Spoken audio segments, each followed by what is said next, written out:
And so last week we started our new series called Let's Make a Deal. That's God speaking to his people, to us, in fact, included in this, what we call a covenant, which typically a covenant was an agreement between two parties where they both agree, but if one does not live up to their part of the deal in this unconditional covenant, the other party would. And we saw the first covenant we spoke about last week was Noah.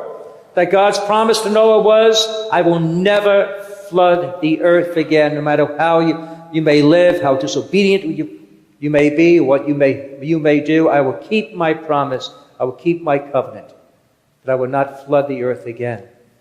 And today we're going to look at Abraham, who we mentioned in our first reading. But before we do that, I'd like to show this little short video.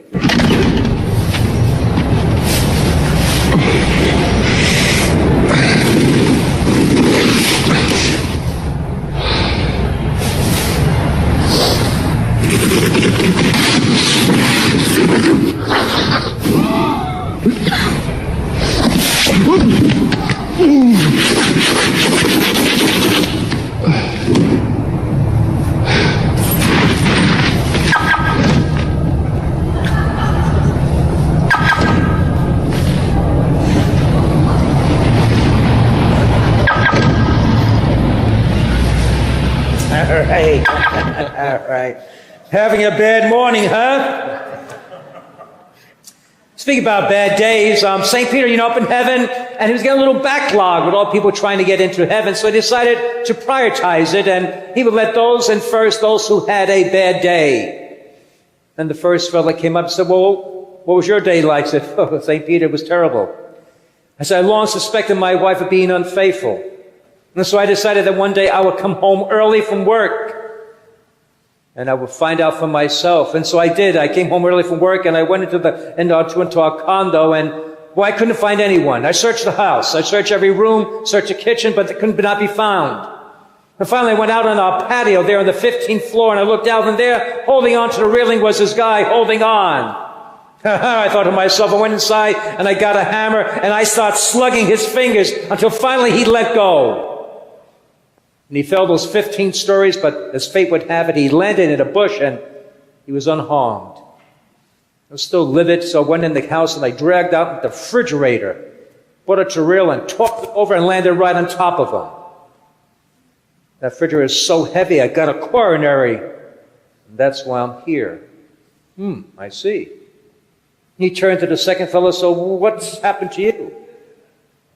He said, I was on my 16th story condo exercising on my patio and on my treadmill, and I slipped and fell over the rail. Wonderfully, I was able to grab the railing on the floor just below me. And I'm hanging there holding on for dear life until that knucklehead took out a hammer and started hammering my fingers. I fell into this bush, miraculously unharmed, but that nut goes and throws a refrigerator on me. Whoa, you did have a bad day. Come on in. And he turned to the third fellow, so what's your story? He said, St. Peter, you're not going to believe this. He said, picture this. I'm naked, hiding in a refrigerator.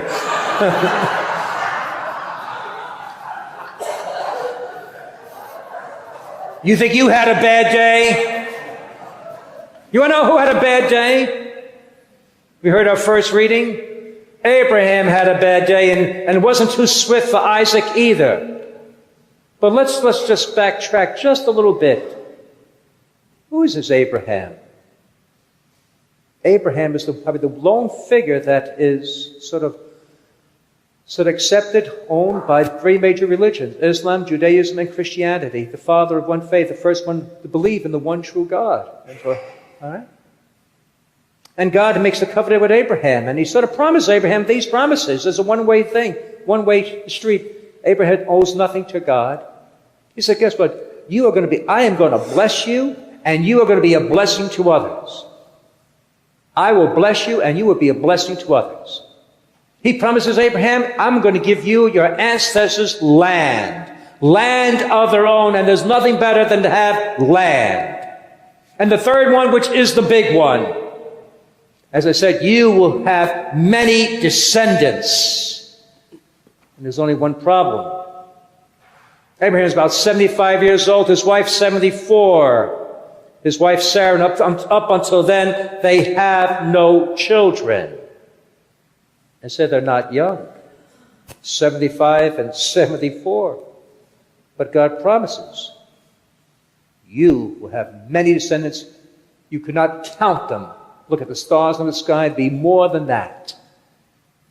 You know, oddly enough, I had read that and studied that, and I never realized. I always assumed, because he does have a child, that's Isaac, okay? And that promise came true. But I always thought that when God made that promise to Abraham, it took place in the next 9 months. So with Mary, you know, I figured that's what happened. But it didn't happen within the next 9 months. It didn't come about the next year, 2, 3, 4, 5. No. It took 25 years for them to have Isaac. And think to yourself, would you still believe and trust God? You're going to have a child, and they say after 5, 10 years, they say, are you sure he was, I'm 85. Maybe God's mistaken. Maybe he can't do it. It's 25 years later. But he doesn't stop believing. He believes in God's promise, despite what everything says it isn't going to take place. And so now we jump ahead because God blesses him with Isaac, and he calls him my beloved son. Talk about a bad day. Abraham, I want you to sacrifice your son for me. And Abraham listens to God. He bounds him, takes out his knife, and then God stops him. It must not make sense either, right? But Abraham believed even in this, that even if we were to take the life of his son, somehow, some way, God will resurrect the life of Isaac. I can't understand it. I can't explain it. I can't figure out, Abraham says, but I will trust you, God, that even in this, I will be a blessing and you are going to bless me. I think all of us, from time to time, say things to God like that. It doesn't make sense. What are you doing to me? I thought you were a kind, merciful, loving God, and yet somehow I got to believe and trust that it's going to work out. That yes, you are going to bless me, and I'm going to be a blessing unto others. Alexander Graham Bell, the inventor of the telephone, not the cell phone, but the telephone. And how that ever came about was simply this. But his motivation was that his own mother, his wife were deaf. And so trying to assist them, he develops the phone. And since it's a challenge, becomes the blessing. It becomes a blessing. Heard of Juliet Gordon Lowe? She's the first president of the Girl Scouts, 1915. That's because she met General Sir Robert Braden Powell, the founder of the Boy Scouts. She met him when she was in her 50s, and she was practically deaf, if not deaf itself. Practically deaf. Well, she becomes the first president, and she becomes also the treasurer of the fundraiser. Well, she used her deafness for an advantage, because she had to go begging, asking people for donations to support this worthy cause of the Girl Scouts, and she would use her deafness to her advantage. She would ask this, and she would say, well, what did I hear you say? Did you say you're going to donate $100? And she put people on the spot and said, oh, here, take it. So it didn't stop her. It was a blessing in a way. She used it to her advantage. What's that? Yes, you're going to give me how much? And she put them in, so they had to give. But God's grace, even the most difficult circumstances, is always a blessing. And we can be a blessing. Little boy Jimmy was 15 years old. He complained to his mother about having these terrible headaches. He's a smart boy. He said, Mom, I think I have a brain tumor. And Mom said, don't talk like that. Stop it. The headaches persisted. Finally went to the doctor, and he was right.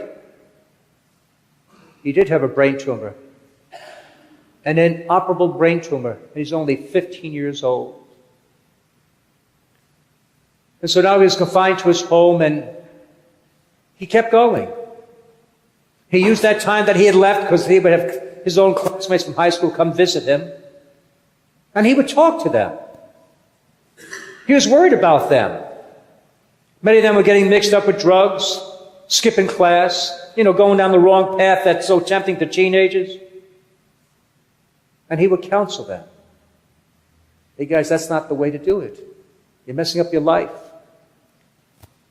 And I guess because of his situation, they listened to him. They took his advice. In fact, he told his mother, the reason he says, Mom, I think I'm still living because this is my purpose. This was God's purpose in my life, to help my friends, to help my classmates. Well, little by little, his life began to ebb away and became weak, and he found it very difficult even to talk, to speak. And so his dad made a little book for him that he could just point to things. So he wouldn't have to, talk. So you have on a page, I need a cup of water, fix my pillow, close the window. And so he would just kind of point to what he needed. And then his dad realized, he took care of sort of those material needs, but he never really spoke about his emotional needs. And so he had another page called Feelings. I'm hot, I'm tired, I'm sad, I'm angry, I feel depressed. And he had all those feelings on these pages. But oddly and strangely enough, whenever his mom or dad would ask him, Jimmy, how do you feel? He would always, always, always point to the same sentence.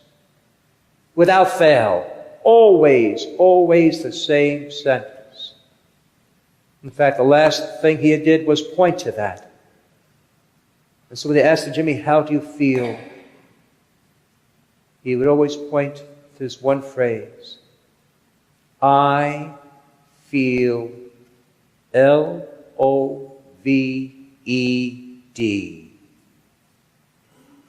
I feel loved. It doesn't make sense to be 15 years old, to be struck with a brain tumor, to be dying. But God's grace worked in this young boy. He said yes to God, and God blessed him. It doesn't make sense to say, I feel loved, but he did. It doesn't make sense for Abraham to have to take the life of his son, but he trusted God. And perhaps a lot of things in your life does not make sense either, but you have to trust God, these two things, that even in my circumstance, I am being blessed, and that I am to bless others. In fact, it does not depend on my circumstance, on my situation. It doesn't depend on things are going the way I think they ought to go. Even in my struggles, even in my challenges, even in my suffering, even in my pain. I am blessed. And I am to be a blessing to others. That is God's promise to us. And so you think about that. You repeat that to yourself. No matter what you are going through right now at this moment, I am blessed, and I am to be a blessing to others.